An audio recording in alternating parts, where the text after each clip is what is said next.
Yeah, basically we want devolution for Yorkshire like Scotland has, first-rate devolution. So we get our fair share of public spending and also regional focus. If you can look at London, you'll see 10 times spending on transport, for example. You'll see transport problems have solutions. In Yorkshire, particularly in Leeds, usually that doesn't happen. We only get the only solution we don't want, trolley buses, is the only thing we can get.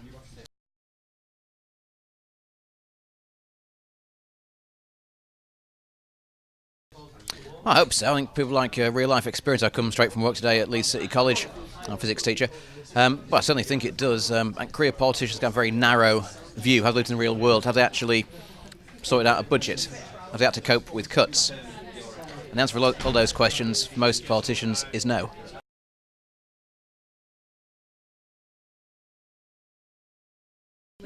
But Yorkshire First doesn't have a political whip system. So we agree on devolution, we agree on not having nasty bigotries or anything like that, but you have your own personal manifesto, if you like, for your own seat. So mine is personal. I'm deeply opposed to tuition fees. And I believe devolution gives you an option. If you look at Scotland, they're never introduced. If you look at Germany, they've got rid of them. That's because of devolution, one regional assembly in Germany at a time. I'm very opposed to them. The taxpayer paid for my degree. They gave me £2,000 per year in a grant on top of paying for all my fees. And the deal was, I graduate, I get a job, I pay my taxes and fund the next generation. And the deal's gone. It's great for me, but it's not great for the students. Currently, it's not great for my kids either. And 44 grand of debt, or under Labour, 35 grand of debt, that is ridiculous. 2 students get married as my wife and I did. You got a debt which would be equivalent to what used to be a mortgage, something which you could build on. So I'm very, very much opposed to tuition fees.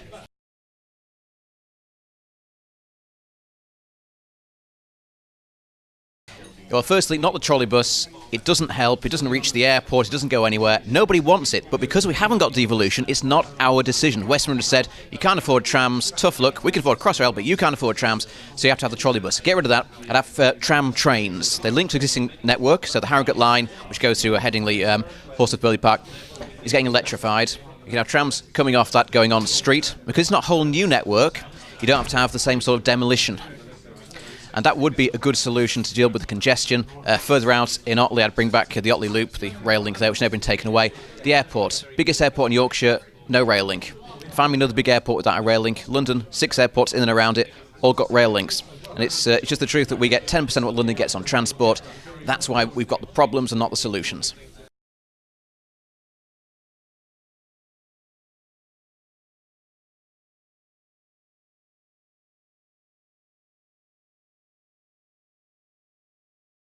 I live in Rawdon, close to the airport, so I'm not bothered by getting to London 40 minutes quicker. I want to get to Leeds 40 minutes quicker.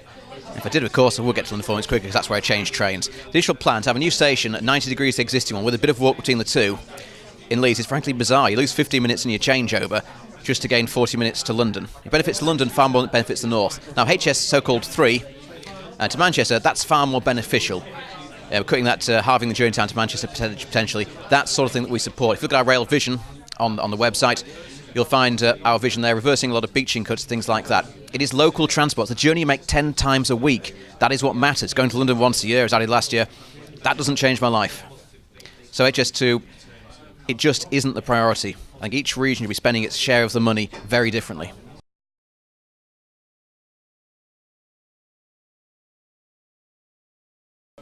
Well, I've mentioned a lot of them. If you focus regionally and you get a fair share of public spending, that's part of devolution to get fair share of public spending, then we can afford these transport solutions.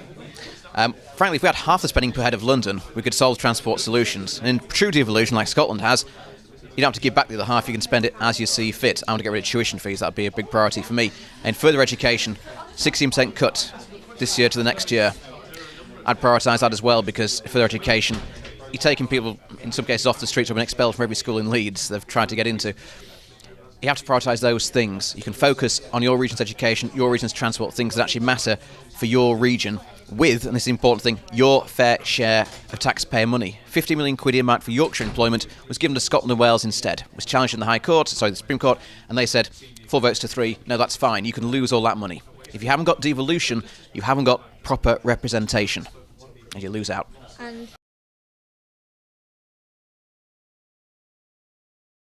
Well, I'm sure tuition fees is one of them. I'd also like to see greater access to loans. I think that's coming through, people doing that to help with living costs. I promote building on brownfield sites with incentives to companies to decontaminate brownfield sites, because that's where they don't at the moment. and hopefully that would have an impact on rental sites. I'd like to see university have a better relationship with its students. The Russell Group universities support sky-high fees. That's not prioritising your students. And you have very high accommodation fees from university-owned property. I'd very much oppose that. Those things, obviously, those are important to students.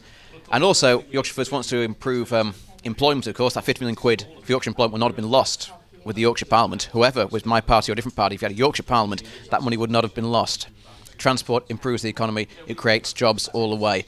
And obviously that is a big concern for graduates. Am I going to get a job after this? And not all degrees lead to jobs as it currently stands. All right, thank you very much. Thank you.